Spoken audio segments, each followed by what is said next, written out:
Olá, queridas! Hoje eu quero conversar um pouquinho com vocês sobre ovelhinhas, cordeiros, cruz, coelhinhos e ovos de chocolate.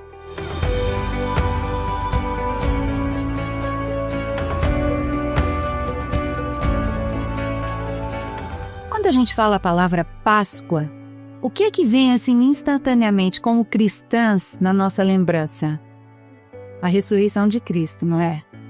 Também nos vem aquela Páscoa lá do Velho Testamento em que o povo judeu foi libertado de maneira sobrenatural por Deus da escravidão do Egito.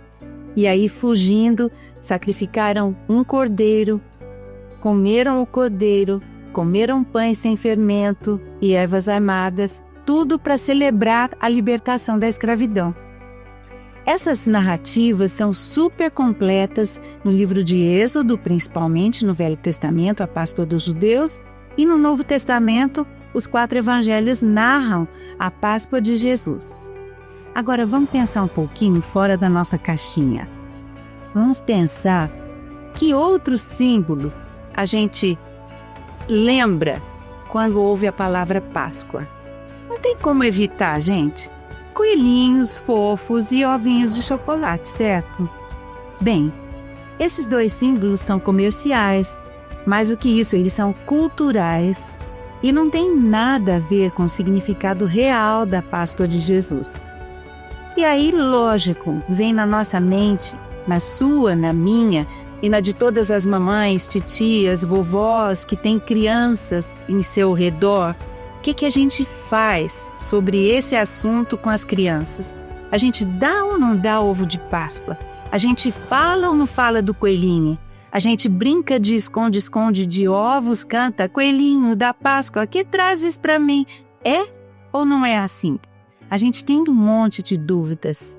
E a Bíblia não menciona absolutamente nada a respeito de ovo e de coelho. Até porque a Bíblia foi escrita muito antes desses 2 elementos serem introduzidos na história da humanidade. Então, não tem nenhum versículo que diz não darás ovos de Páscoa para seus filhos, ou então podem dar ovos de Páscoa para seus filhos. Mas a Bíblia traz princípios que a gente tem que considerar. E um deles a gente encontra em Deuteronômio, no capítulo 6, no versículos 6 e 7, que diz exatamente assim, olha. Que todas essas palavras estejam em seu coração. Ensine-as com persistência a seus filhos. Converse sobre elas quando você estiver sentado, quando estiver andando pelo caminho, quando se deitar e quando se levantar. Fica bem claro, não fica? A verdadeira motivação de nós celebrarmos a Páscoa é a ressurreição de Cristo. E lá no Antigo Testamento, a libertação do povo de Deus. É isso que nós temos que ensinar para as nossas crianças como prioridade. E aí, com isso em mente, não importa se você vai dar um ovo de Páscoa ou não, desde que esse ovo não ocupe o lugar de Jesus na celebração, desde que ele não seja o foco, desde que ele não seja o alvo principal da Páscoa de Jesus. Tudo resolvido? Ótimo. Não.